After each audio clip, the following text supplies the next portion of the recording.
Something is happening in the United States, I think worldwide too. It's almost as if there were fuel and the death of Charlie Kirk ignited it. It's not a George Floyd movement at all, or moment. We've talked about that. It's very different. It's building up frustration. It's not a top-down DEI mandate. Thousands of people are commemorating the death of Charlie Kirk. There's no tolerance for the usual left-wing socialist craziness, the abhorrent, violent smears of conservatives who've died. We're witnessing large-scale demonstrations in Ireland, Great Britain. The government of France has fallen. There is unrest in the Netherlands. It's a grassroots kind of collective shrug throughout Western civilization. And I guess it could be characterized as enough is enough.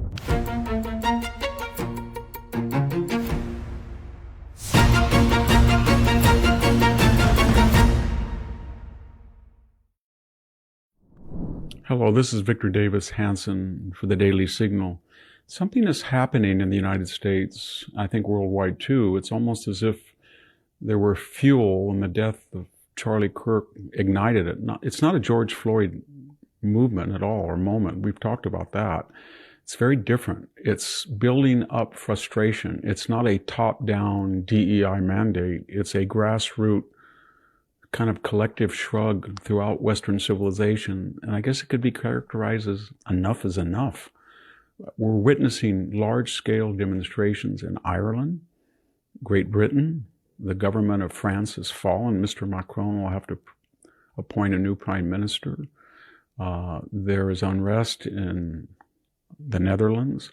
We used to think during the Cold War that Eastern Europe was supposedly backward politically, under the Soviet sway, economically stagnant. But since the Cold War, and especially lately, the Eastern Europeans seem the most sensible of all Westerners. They believe in tradition, they believe in borders, they believe in legal-only immigration, they believe in fossil fuel development, and they have strong militaries because they've experienced Soviet aggression and German aggression in the past. And yet they also are having a reinforcing moment. What is this moment? We're seeing it in the United States with thousands of people are commemorating the death of Charlie Kirk. There's no tolerance for the usual left-wing socialist craziness, the abhorrent, violent smears of conservatives who've died. And you don't see major bureaucrats or generals or Hollywood figures increasingly, they're not coming out and rejoicing because they feel that they're going to get a big pushback. This is not violent. It's just a collective shrug. And what is the shrug, basically? It's saying we're tolerant of people with alternate lifestyles, but whether we like it or not, the nuclear two-parent family for 2,500 years has ensured the survival of Western civilization. It gives us 2 to 3 to 4 children, and we can reproduce the species. We're tolerant of Islam and Buddhism, Hinduism. We have a multiracial, multicultural population. But whether we like it or not, the foundations of the United States are Judeo-Christian as they are of Western civilization in general. We have no apologies for that. The Sermon on the Mount is a unique document. We also are tired of what I call boutique anti-Americanism. We see Ilhan Omar suggesting that our elected government is worse than the dictatorship in Somalia. Or we see AOC calling Donald Trump a fascist, as she has in the past. Or we see Rashida Tlaib just demonizing and damning the United States, even though her parents fled the Middle East to come here. And we're tired of it. It doesn't mean we're going to outlaw free speech or try to use the same tactics as the critics of America do. But what we're saying is we're a unique place. We're better than the alternative. We don't have to be perfect to be good. So you can say all you want, but we're going to not just ignore you. We're going to do our best to make sure your voices have no influence. And that's why people are taking to the street in Europe. They're saying an open border and illegal immigration brings in millions of people from the Middle East. They have no proven desire that they wish to readily assimilate, integrate into a culture and a civilization that they feel is antithetical to that of their home. And that presents a paradox, because they voted with their feet to join the West, but they want to bring their culture and values into the West, which, if they were successful, would mean that the West would look like their homelands of which they have forsaken.